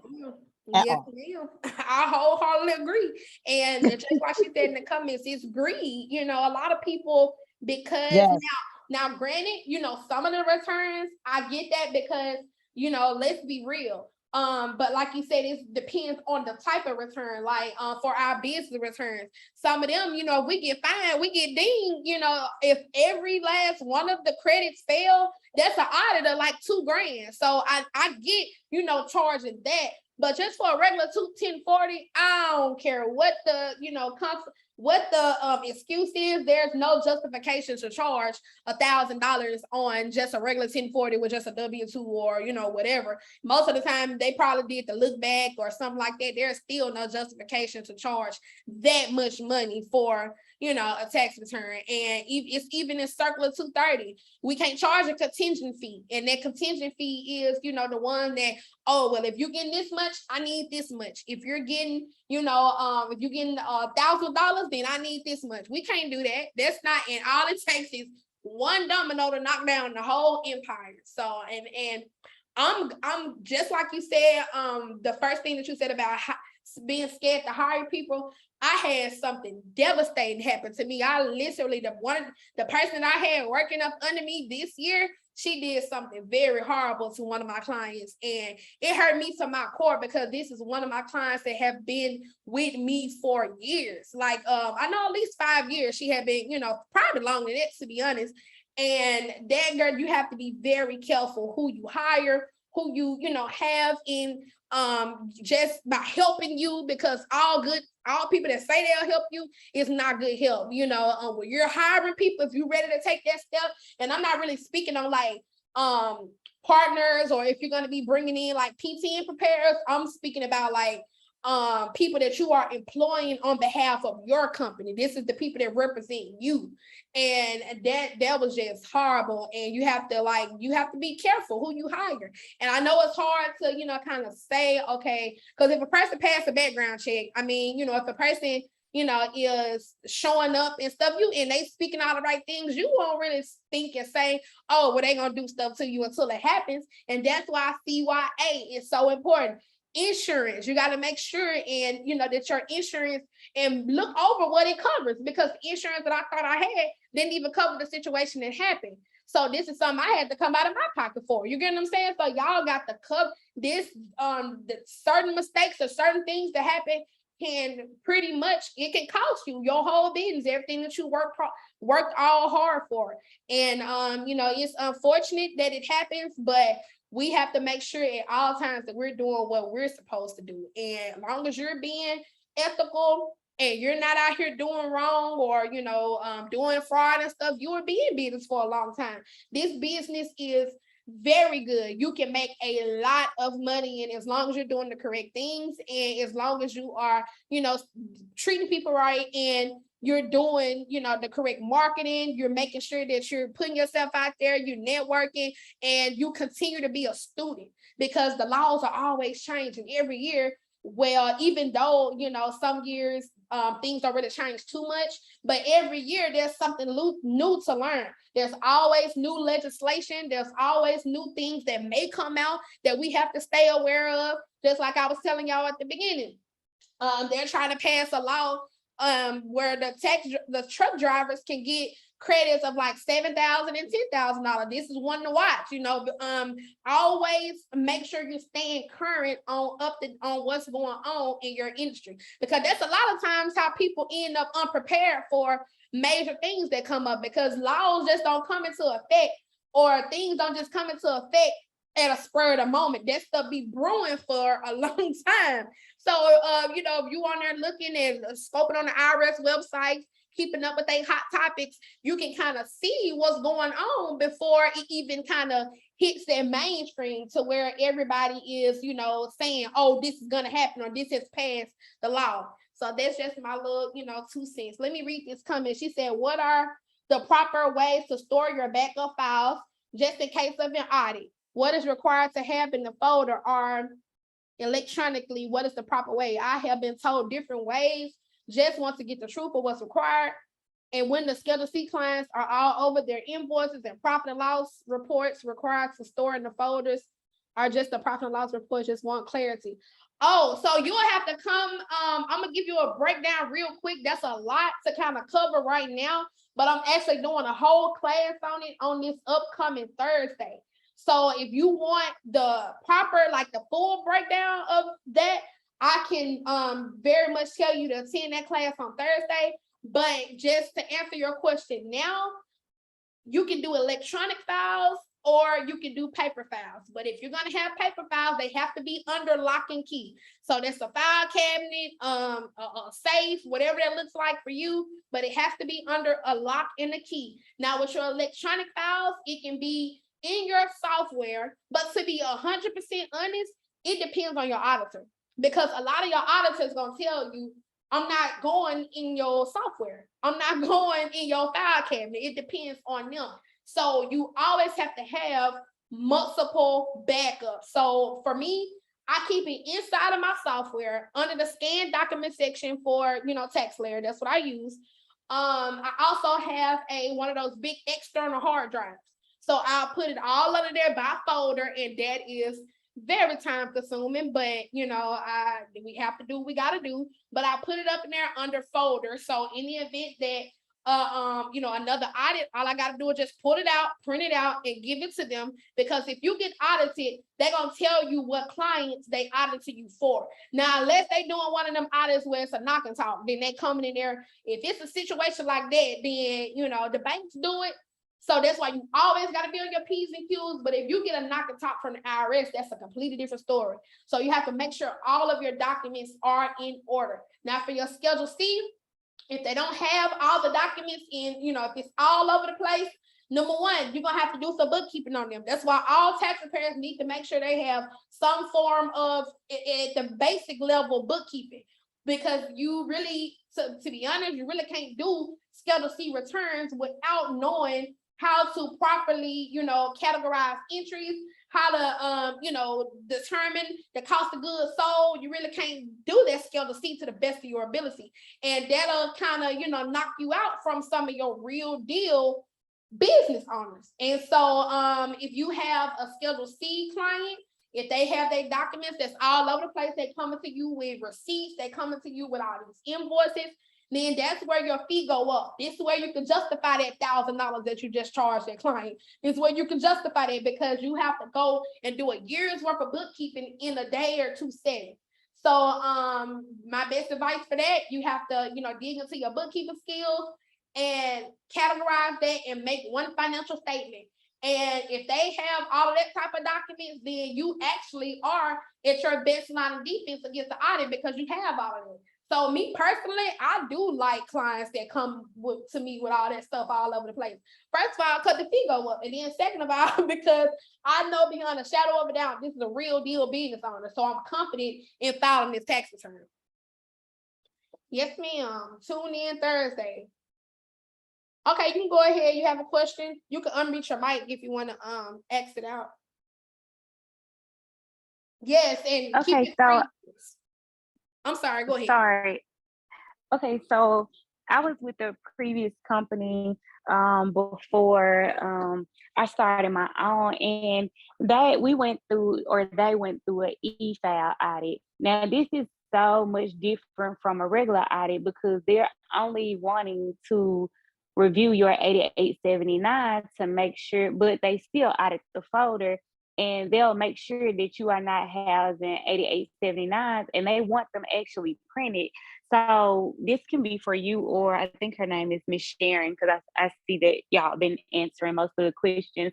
With that e-file audit, they're really focused on, like I said, the 8879s. They don't allow it to be electronically. So do we just, like, I know you said you print them in, you have them on hand. Has anybody else been a person that's been in an e-file audit? Because I know that they mainly target new e-fins, or like I know a lot of people don't even know about it, and I wouldn't have never known about it if the previous company had went through one. And you can lose your e-fin for 1 to 3 years. Is there any other ways we can prepare for that other than print them? Because they don't allow you to do it electronically, from what the auditor told us. So Raven, you want me to answer her on that one? I Go can tell you ahead. about. Yes, ma'am. Go ahead. So, well, when I had my audit, they came in, it was more of a knock and talk. They asked for 5 files. And the auditor went through the files. She was looking for specific things. Believe it or not, IDs on Schedule C, like Raven said, she wanted to know where did the information come from. And one file she audited, which is really weird for me, is she did ask me for the 8879. Now, one thing you have to realize about this business is it's like if the police pull you over, know your rights. Know what you're supposed to have and what you're not supposed to have. You can have those 8879, 8867. They can be electronic. So this is what Okay. I do, because I've been through an audit and I didn't like the fact that they was in there long. When they first came, I couldn't even type my password to my computer. All of a sudden I forgot. Okay. So I was nervous, just hands on. I was nervous because I didn't know what to expect or, why they were there. So the good thing about my office is that I'm old school and I don't care what people say. A lot of new people do everything electronic. The computer go down, something burn up, whatever happened. I just want to have my files. I print, and this is just me. In my office, we have to print everybody's 1040, 8879 bank forms in the file. I don't care how much automation people have. When they come, I need them to come in and out. So the longer you sit there, the more they start asking me questions. And then she started questioning me about stuff. The 8879 can be signed electronically. Because let me tell you something about the software. I'm a Drake user. Okay. A lot of people don't like Drake, but what I like about Drake is that they stamp the date from the time the client signs the 8879. It's at the bottom of the actual 8879. So when they pull it and they see the date and time that it was actually submitted, it was signed. So I was good on that. So, and that's a very rare audit for them to come in for an 8879. But I can't tell you what happened to me when I first started too. The 8867s didn't know they need to be signed. Didn't have nobody signed it. And I got a call from the IRS agent about a client who's complaining about something. I mailed every last 8867. I was calling people, going to their house, like wherever they was. I was meeting. Can you sign this? Can you sign this? So rule of thumb, if it have a signature on it, I sign it. The 8867, they don't sign them, I make my client sign it. That's just the rule. They sign everything. Engagement letters, everything, sign it. Yeah. So cover your butt the best way you know how. That's all I can tell you. Because the agents don't really care about what your clients told you, or they want to see proof. So whenever I'm doing a client, even my mother, I treat her as if I'm the auditor. I'm like, Ma, you got to sign this. She's like, just sign it for me. No, I'm not. Like I need your Hancock on it. So just keep that in mind, because like I said, this business could take your life from you. One little fine could put you out of business, especially if you don't have it and you're just starting out. Yep. That is absolutely the best information. That's the best advice that I could have gave y'all. I swear to God. Like if even on certain parts of the return that don't have a signature part, I'm gonna tell y'all right there on their bank document, or even right there on that 1040 where they have to put their bank account information, put a little signature mark right there. Y'all know if you use DocuSign, you can put it where they can put a signature, or they can put their initial right there. Put it right there beside that mark so that they can double, triple check. This is the method by which they want their refund, and they can double, triple check, hey, this is the correct banking information, because sometimes things get lost in transmission. They might type it wrong, or we might copy and paste it wrong. We might, whatever the case may be, but they can catch it on the front end. Because if it's come down to it, prime example, it was somebody posted in the group where they put the wrong banking information or something, and the bank didn't reject it. It was an actual account that belonged to somebody else. And usually what the bank will do is they'll reject it if it don't match. Like, say for instance, this taxpayer name is Bob, but the bank account information actually matches somebody named Will. And knowing good doggone well it's supposed to be rejected, but it didn't. Some banks let it go through. And man, that could be a situation where now you gotta pay, if it's your mistake, now you gotta pay for, a whole refund for somebody. Just imagine if that was a situation where it was one of those 30K refunds. And now, it's a mistake that you made. Now you got to pay somebody 30K, or got to go through and get lawyers to try to get the money back. You know what I'm saying? Like mistakes like that, simple stuff that ain't you trying to fraud nobody or trying to, do fraud on a return, but there's just a clerical error that could, land you in a situation that you didn't even have to be in. So that is very well true. Yep. Do that. Make them sign next to it. And, so that they can, and have your own. That's why it's important to have your own office forms, because those type of things need to be said, and they need to understand it. Once you have those disclosures on your engagement letter, or you can have like a whole nother form where they can sign it with the policies that go on with your business, because they may not hold up, or may be relevant in the eyes of the IRS, but it can be a situation of like a civil suit or something, because people really, can take it there, and Lord knows it might not happen. It's rare, but in the event that it do, you want to be prepared. This is a business, so we still have to treat it as if it is a business. Protect yourself from all angles, no matter if this is what you're doing full time, no matter if this just a little side hustle, this is what you do your bingo money with, whatever it is, you still have to protect yourself regardless. Yes, ma'am. Double check that info. Anybody else have any questions? Any other questions, comments, anything before we get off? I know it's 10 o'clock for those that's on the East Coast. That's right. Yeah, East Coast. But tomorrow we're gonna do a training, another one of these sessions for if anybody is interested in doing reselling, like being a service bureau or doing software, selling software, or even if you want to contract tax professionals. I suggest you attend. It's in the group. I'm gonna make a post about it, and I'm gonna make a post on my page. It actually was supposed to be today, but I had it switched up. I had everything switched up, so my apologies on that. But that will be tomorrow. I will share the good, the bad, the ugly, what can happen. Because I think that sometimes this service bureau life, or these reseller, or trying to be, like having people under you, it's a little glorified, a little too much, but there's it's really no blueprint to it, if that makes sense, or it's really no I guess you would say manual when it comes down to it. Like nobody, first of all, let's be real, a lot of people don't even like to give out this information. I have been told so many times that I talk too much. Like people say, you messing the game up, you telling them too much information. But it's just like with anything, if you're going to do something, you have to have like to be able to make an informed decision. And in order to do so, you need to know everything about it. So that's why I'm very transparent when it comes to things, so that's why I'm going to do that tomorrow. It's open for anybody that wants to, even if you just want to know about it, just know what type of structure you're up under. I'm definitely going to share, my personal experiences, things that happened to me last year, this past year as a service bureau on this side of things, and from when I just started out. Because when I first started, I came in under a service bureau. So a lot of the things that, you know, I learned, or a lot of the things that went on, I was, you know, just a regular preparer. I didn't get my EFIN until like 3 or 4 years into this, because I was told that I couldn't get it unless I was an EA.